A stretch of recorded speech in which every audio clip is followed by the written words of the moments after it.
The A-50 aircraft has been the subject of much interest in recent news. Since 1983, there have been reports in the West that the Soviet Union had developed a radar aircraft that was equipped with a powerful airborne early warning and control (AEW&C) system, which was a counterpart to NATO's AWACS. This aircraft is capable of detecting, identifying, and tracing aerial, ground, and naval targets.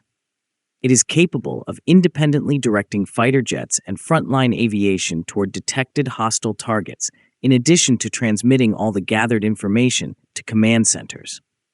The detection range of a ground-based radar system is restricted to 200 to 300 kilometers, contingent upon the terrain. Nevertheless, an AEW&C aircraft that operates from an altitude can observe virtually everything, resulting in a substantial time advantage. This capability enables commanders to make decisions promptly. A Soviet A-50 was captured on camera by a Norwegian Air Force Lockheed P-3B Orion patrol aircraft over the neutral waters of the Barents Sea on December 4, 1987, marking the first documented confirmation of these allegations.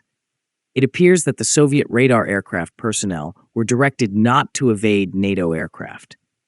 Despite being faster than the turboprop Orion and capable of easily escaping, the jet-powered A-50 did not do so. Consequently, the Western world received the first glimpses of the Soviet AWACS. By that time, these special aircraft, which were built on the IL-76 military transport aircraft platform, had undergone extensive testing in the Soviet Union and were in serial production. The Bereaved Design Bureau in Taganrog was responsible for the development of the A-50. Initially, in 1984, the Chkalov-Tashkent Aviation Production Association, which was responsible for the production of the IL-76, intended to mass-produce AEW&C A-50 aircraft. Nevertheless, the Tashkent facility was significantly overburdened by the production of a variety of specialized and transport versions of the IL-76. As a result, a cooperative agreement was reached with the Dimitrov-Taganrog machine building plant, which was already engaged in the production of Tu-142 anti-submarine aircraft. The aircraft was delivered by the Tashkent factory without radar and numerous specialized components. Instead, transportation ports and ballast weights were installed. The future A-50 was transported to Taganrog in this configuration. Subcontractors supplied the missing components in Taganrog, and the aircraft underwent ground testing of all its systems under electrical power and pressure. Additionally, additional structural elements and interior furnishings were manufactured and installed. Additionally, acceptance and delivery trials, which encompassed the mandatory test flights, were implemented at that location. The radar operations personnel of the A-50 rotate their seats in the direction of their control panels during patrol flights. The public has access to photographs of this configuration.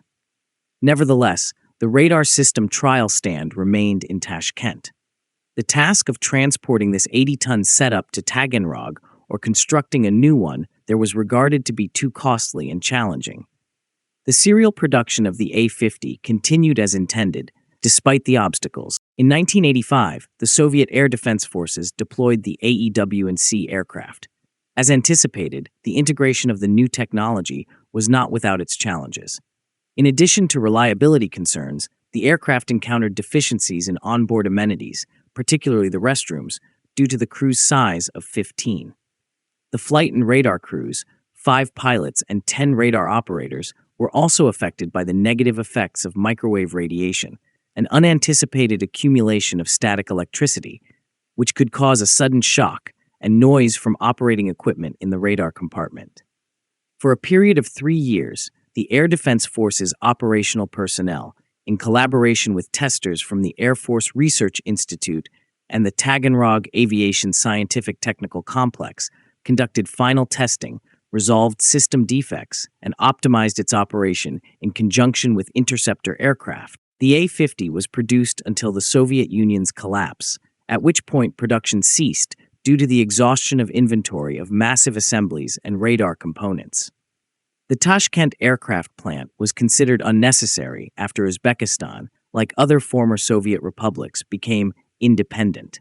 In the late 1980s, production issues had already arisen as a result of supply shortages from other countries and challenges in obtaining payment for completed aircraft. The collapse of the USSR resulted in a catastrophe for both the nation and its military, effectively terminating the production of the A-50.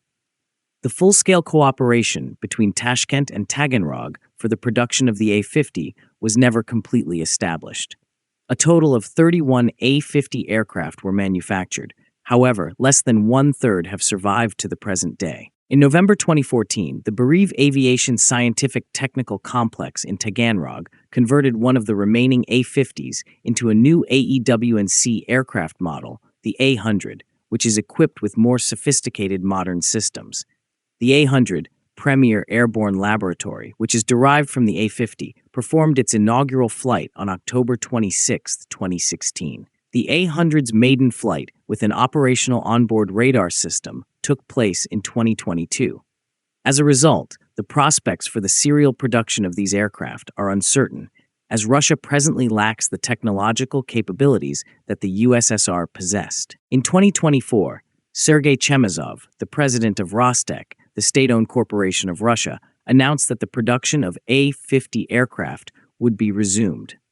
He emphasized the aircraft's critical significance to the Russian military and the potential for export in the announcement.